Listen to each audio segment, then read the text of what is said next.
ونستعينه ونستغفره ونؤمن به ونتوكل عليه ونعوذ بالله من شرور أنفسنا ومن سيئات أعمالنا من يهده الله فلا مضل له ومن يضلل فلا هادي له ونشهد أن لا إله إلا الله وحده لا شريك له ونشهد أن سيدنا ونبينا وإمامنا وسندنا ومولانا محمدا عبده ورسوله صلى الله تبارك وتعالى عليه وعلى آله وصحبه وبارك وسلم تسليما كثيرا كثيرا. أما بعد فأعوذ بالله من الشيطان الرجيم. بسم الله الرحمن الرحيم. ألم تر إلى الذين أوتوا نصيبا من الكتاب يشترون الضلالة ويريدون أن تضلوا السبيل والله أعلم بأعدائكم وكفى بالله وليا وكفى بالله نصيرا. صدق الله مولانا العلي العظيم.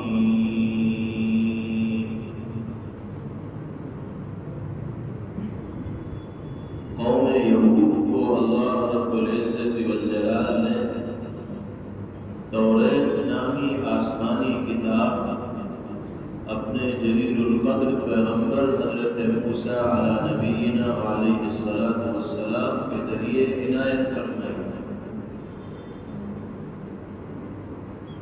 یہود و بنی اسرائیل کی یہ ذمہ داری تھی کہ وہ جس طرح توریت پر ایمان لانے کا دعویٰ کیا کرتے تھے اسی طرح توریت کی تعلیمات و ہدایات پر عمل بھی ان کی زندگیوں میں ہوتا. لیکن عمومی طور پر یہ دیکھا گیا کہ بنی اسرائیل و یہود سے تعلق رکھنے والے لوگ صرف زبانی جمع خرچ کرتے رہے. حضرت موسیٰ علیہ السلام کو نبی برحق مانتے رہے زبان سے، توریت کو آسمانی کتاب تسلیم کرتے رہے، اس پر ایمان لانے کا دعویٰ بھی کرتے رہے. لیکن عملی طور پر انہوں نے وہ کیا جو ان کے جی میں آیا. اور 50 مواقع ایسے ہیں جہاں انہوں نے توریت کے احکامات کی کھلا خلاف ورزیاں کی یا اللہ کی جانب سے نازل ہونے والے احکامات کی بیجا تعویلیں کی. جو ان کی مرضی میں آتا تھا وہ کرتے تھے اور حکم الہی کی الٹی سیدھی تعویلیں اور توجیہیں لوگوں کے سامنے پیش کر دیا کرتے تھے. اللہ رب العزت والجلال کو ان کی ان حرکتوں کا بخوبی علم تھا. بار بار ان کو تنبیہ بھی کی جاتی تھی، سزائیں بھی ان کو دی گئی. قرآن کریم میں بھی اللہ رب العزت والجلال نے جگہ جگہ یہود و بنی اسرائیل کی شرارتوں کا ذکر کیا، ان کی بری حرکتوں کا ذکر کیا. سب سے بڑی غلطی یہود کی جانب سے یہ تھی کہ سرکار دو عالم جناب محمد رسول اللہ صلی اللہ علیہ وسلم کی آمد کی اطلاع توریت کے ذریعے دے دی گئی اور آپ کی صفات بیان کر دی گئی تھی، آپ کا حلیہ بیان کر دیا گیا تھا، آپ کا نقشہ کھینچ دیا گیا تھا، آپ کے تشریف لانے کا وقت بتا دیا گیا تھا، علامات بتا دی گئی. سب کچھ پڑھنے کے باوجود اور ایمان لانے کے باوجود جب نبی کریم علیہ السلام نبوت و رسالت کے منصب پر فائز ہو کر ان کے درمیان تشریف لائے تو بہت بڑا طبقہ ان کا وہ تھا نبی ماننے کے لیے تیار نہ ہو۔ حالانکہ وہ تمام کی تمام علامات و نشانیاں پیغمبر علیہ السلام کی ذات میں پائی جا رہی تھی جو توریت میں اللہ رب العزت والجلال نے ذکر فرمایا۔ ہونا تو یہ چاہیے تھا کہ وہ منتظر رہتے نبی کریم علیہ السلام کی آمد کے، اور جب بھی ان کو یہ پتہ لگتا اور سراغ لگتا کہ ان صفات کی حامل شخصیت دنیا میں تشریف لے آئی ہے، تو دوسروں سے پہلے دوڑ کر پیغمبر علیہ السلام کے دامن میں جگہ لیتے اور آپ کے دست حق پرست پر اسلام کی اور ایمان کی بیعت۔ لیکن ان کی طرف سے ایسا مظاہرہ دیکھنے کو ملا ہی نہیں۔ سب کچھ پڑھنے کے باوجود، سمجھنے کے باوجود بھی محض ضد اور عناد میں وہ پیغمبر علیہ السلام کی غلامی اختیار کرنے کے لیے تیار نہیں۔ یہاں تک کہ جب نبی کریم علیہ السلام مکہ مکرمہ سے ہجرت فرما کر مدینہ منورہ تشریف لائے تو اس زمانے میں مدینہ منورہ اور اس کے اطراف کا علاقہ یہودی کا مرکز تھا اور ان کی چودراہٹ وہاں پر قائم تھی۔ ان کے باغات تھے، ان کی جاگیرداریاں تھیں، ان کی ایک طرح کی حکومت وہاں چلا کرتی تھی، نظام ان کے ہاتھ میں تھا، ان کے اشاروں کے مطابق لوگ کام کیا کرتے تھے۔ جب نبی کریم علیہ السلام کی تشریف آوری مدینہ منورہ میں ہوئی تو اللہ نے آپ کو جو جاذبیت عطا فرمائی تھی، جو کشش عطا فرمائی تھی، اس کا یہ نتیجہ ہوا کہ لوگ آپ کی طرف کھینچتے چلے اور یہود یہ محسوس کرنے لگے کہ محمد عربی صلی اللہ علیہ وسلم کی آمد نے ہمارے پیروں تلے زمین کو کھسکا دیا۔ اب چودراہٹ ہماری یہاں قائم نہیں رہ سکتی۔ اب تو سب کی زبان پر نبی پاک علیہ السلام ہی کا چرچا ہے، آپ ہی کا ذکر خیر ہے، ہر آدمی آپ کے اخلاق و کردار کے سلسلے میں رب اللسان دکھائی دیتا ہے۔ ہمیں کیا کرنا چاہیے؟ یہود کے لوگوں نے مشورہ کیا، مشورے کے اندر یہ طے پایا کہ کچھ سوالات قائم کیے جائیں، ایک سوال کا پرچہ بنایا جائے جس میں آسمانی کتاب میں ذکر کردہ مضامین سے متعلق سوالات ہوں۔ ان سوالات کا علم عام انسانوں کو تو ان کے جوابات کا اتا پتہ ہو نہیں سکتا۔ اگر محمد صلی اللہ علیہ وسلم واقعتاً اللہ کے سچے نبی ہوں گے تو ان کے پاس بھی آسمانی علم ہوگا، وہی ان سوالات کا جواب دے پائیں گے۔ تو یہودیوں نے آپس میں مشورہ کیا، ان کے جگادری بیٹھے اور ایک سوال نامہ تیار کیا۔ سوال نامہ تیار ہو گئے، پھر مشورہ اس بارے میں ہوا کہ کون اس سوال نامے کو لے کر پیغمبر علیہ السلام کی خدمت میں حاضر ہو۔ تو یہودیوں کے سردار تھے اور یہودیوں میں آسمانی کتاب کے بارے میں سب سے زیادہ جانکاری رکھنے والی شخصیت حضرت عبداللہ ابن سلام رضی اللہ عنہ کی تھی۔ انہوں نے اس وقت تک اسلام قبول نہیں کیا۔ سب لوگوں نے ان کا نام طے کیا کہ عبداللہ ابن سلام ہماری قوم کی طرف سے ترجمان بن کر محمد عربی صلی اللہ علیہ وسلم کی خدمت میں جائیں گے، یہ سوالات پیش کریں گے۔ اگر وہ صحیح جوابات دے دیتے ہیں تو پھر ان کی ہمدوائی پر غور کیا جائے گا، ان کی جماعت میں شامل ہونے پر غور کیا جائے گا، ان کے ہاتھ پر ایمان لانے میں غور کیا جائے گا۔ اور اگر وہ ان سوالات کے جوابات نہ دے پائے تو ہم دنیا سے کہہ دیں گے کہ ان کو تو آسمانی مضامین کے متعلق علم ہی نہیں ہے، یہ اللہ کے نبی ہے ہی نہیں، ہم کیوں ان کے اوپر ایمان لائیں؟ تو یہ انہوں نے منصوبہ بنایا۔ اس منصوبے کے مطابق عبداللہ ابن سلام رضی اللہ تعالیٰ عنہ کو سوال نامہ دے کر قوم نے پیغمبر علیہ السلام کی خدمت میں روانہ کیا۔ اب کیا ہو رہا ہے؟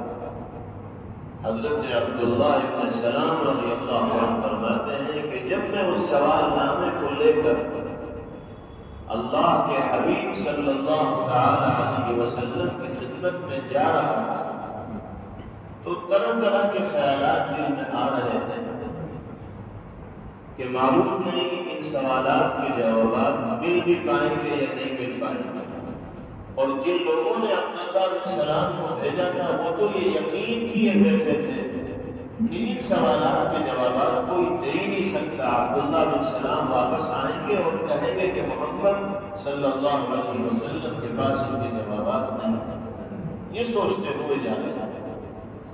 فرماتے ہیں کہ جب میں اللہ کے حبیب صلی اللہ علیہ وسلم کے در دولت میں حاضر ہوا اور آپ کے چہرے مبارکہ کی پہلی مرتبہ زیارت کا شرف مجھے حاصل ہوا تو میں تو ایک نگاہ میں نبی کریم علیہ السلام کا گرویدہ ہو گیا، اور آپ کو دیکھنے کے بعد دل کی ایسی کیفیت ہوئی کہ کیا سوالات، کیا جوابات، کیا پوچھنا ہے، کیا جواب لینا ہے، یہ سب کچھ ذہن میں رہا ہی نہیں۔ آپ کی محبت دل کے اندر اترتی چلی گئی، اور میں نے سوالات کرنے کے بجائے آپ کی خدمت میں حاضر ہو کر عرض کیا، اشہد ان لا الہ الا اللہ واشہد انک رسول اللہ، میں گواہی دیتا ہوں اس بات کی کہ اللہ کے سوا کوئی معبود نہیں، اور آپ اللہ کے سچے اور برگزیدہ مقبول پیغمبر اور رسول ایمان لے آئے۔ سوالات کی نوبت آئی نہیں، مسلمان ہو گئے، اللہ نے دل کی دنیا بدل دی۔ اب یہ واپس ہوئے اپنے لوگوں کو، تو قوم تو منتظر تھی کہ عبداللہ بن سلام آئیں گے اور پوری داستان بیان کریں گے، اور ان کو اس بات کا اطمینان تھا کہ جوابات مل نہیں پائیں گے، لیکن وہاں عبداللہ بن سلام رضی اللہ عنہ کے پہنچنے سے پہلے ہی یہ شور اٹھا کہ عبداللہ بن سلام تو مسلمان ہو گئے، یہودیوں کے سردار مسلمان ہو گئے۔ اب جب یہ اپنی قوم کے درمیان پہنچے تو قوم کے افراد نے ان کو آڑے ہاتھوں لیا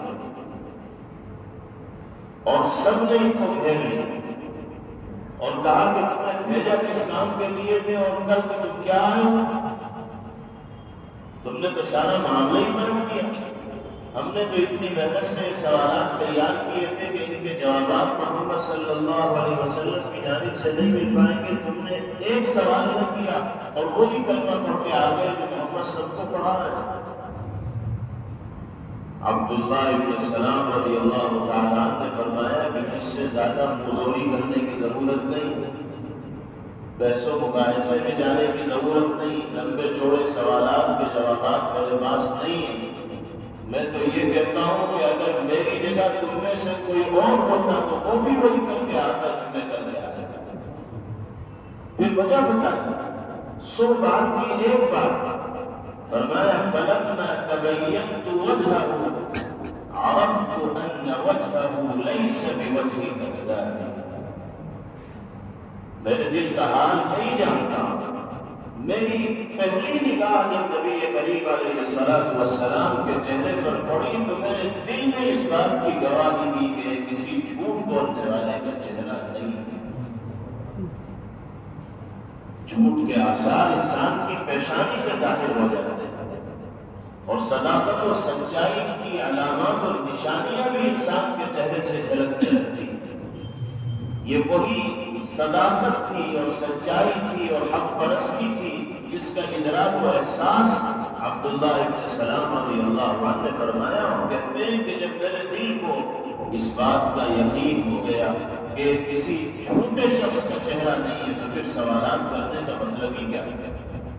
جب ہم نے ان کو سچا مانا تو جس پیغام کو لے کر وہ آئے ہیں وہ پیغام بھی سچا ہے، اور اسی پیغام کو قبول کرنا اور اس کی روشنی میں زندگی گزارنا ہمارے لیے کامیابی اور کامرانی کا باعث اور ذریعہ ہے۔ اس طرح عبداللہ ابن سلام رضی اللہ تعالیٰ مسلمان ہوئے، اور پھر بہت سے لوگوں کو اللہ نے نور ہدایت کی دولت سے مالا مال فرمایا۔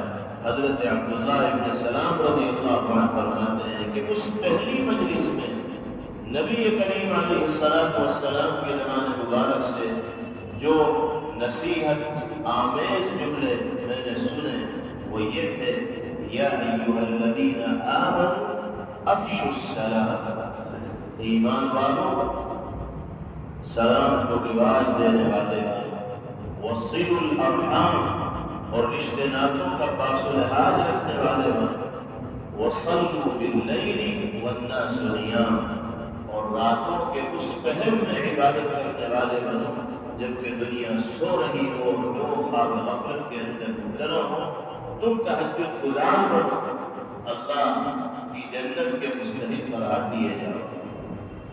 تو حقیقت یہی ہے کہ پیغمبر علیہ السلام میں وہ تمام کی تمام علامات و نشانیاں موجود تھیں جو اللہ نے آسمانی کتابوں میں آخری نبی کی علامات و نشانیوں کے طور پر ذکر فرمایا، لیکن یہودیوں کا یہ عناد تھا، سرکشی تھی، ضد تھی کہ وہ محض اپنی چودراہٹ کو برقرار رکھنے کے لیے اور منمانی کرنے کے لیے پیغمبر علیہ السلام کی غلامی اختیار کرنے کو تیار نہ ہوتے تھے، اور جو جی میں آتا تھا وہ کیا کرتے تھے۔ اسی طرح ایک بڑی خرابی ان کے اندر یہ تھی کہ پیسوں کے بل پر مسئلے بتایا کرتے تھے،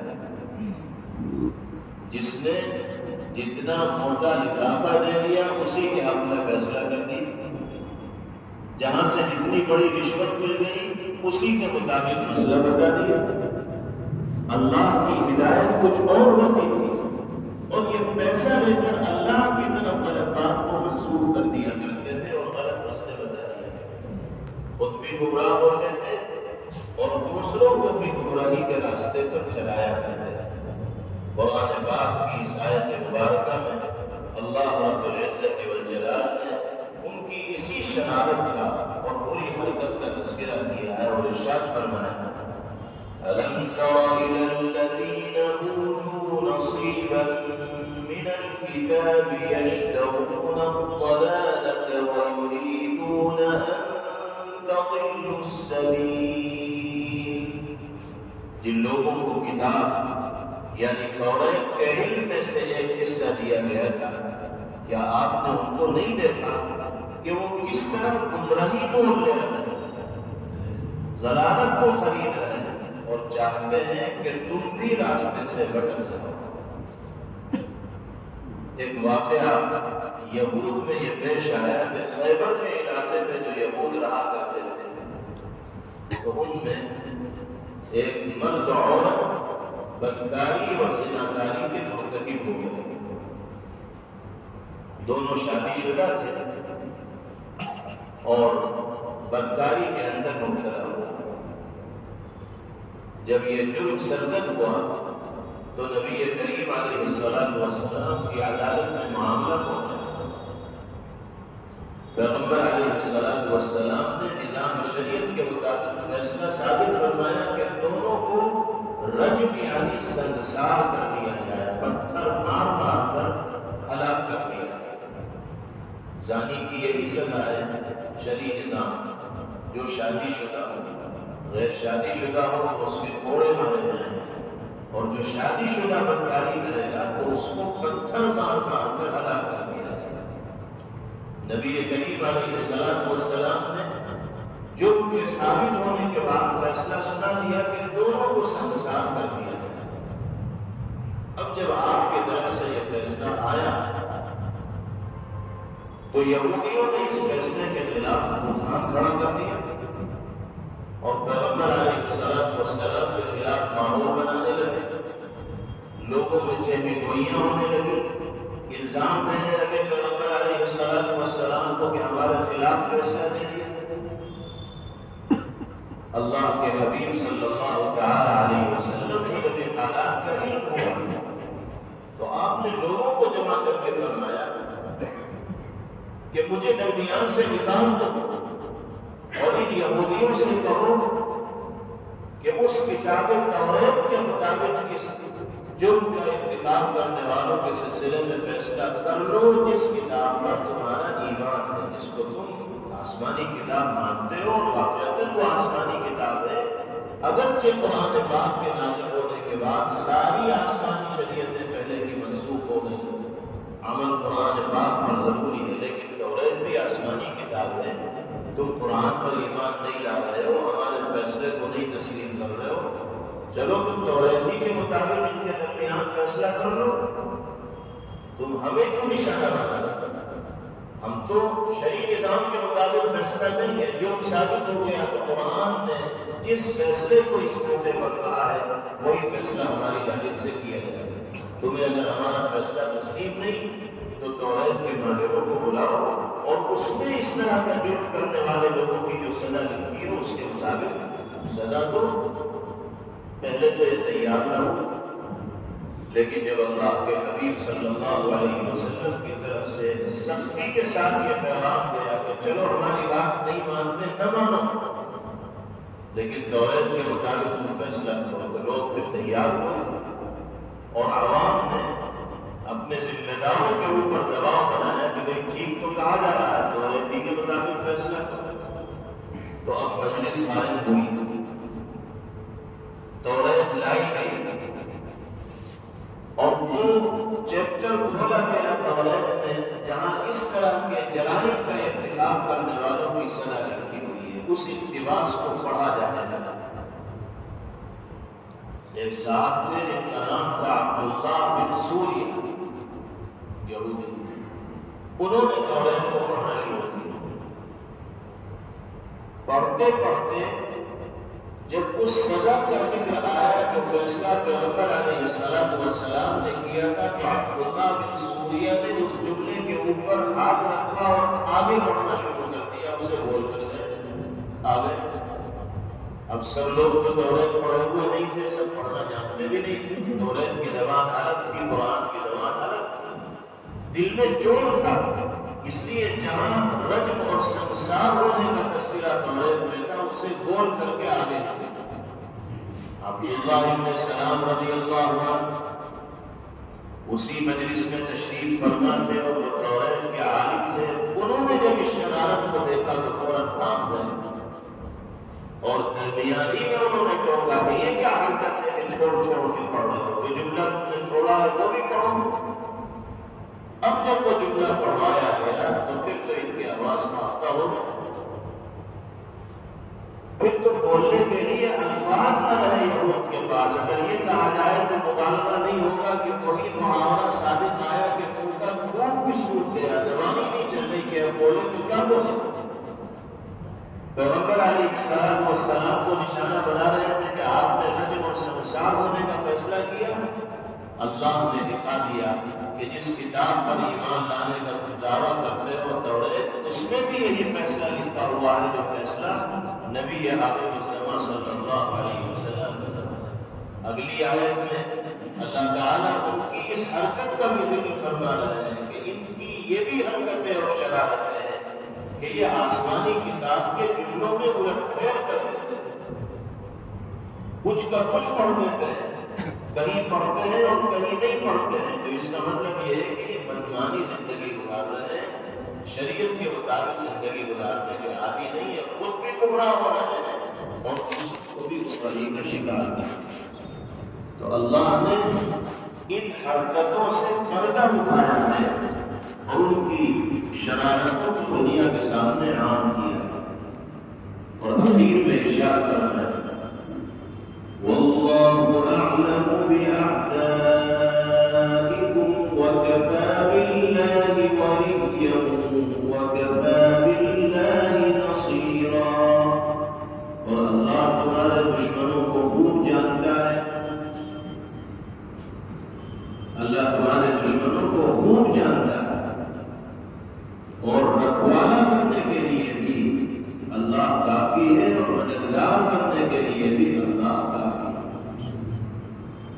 اس کے بعد جو آیت مبارکہ ہے اس میں یہود کی اسی شرارت کا تذکرہ ہے کہ یہ آسمانی کتاب کے احکامات میں تبدیلیاں کرتے ہیں اور من مانی تحریفات کرتے ہیں۔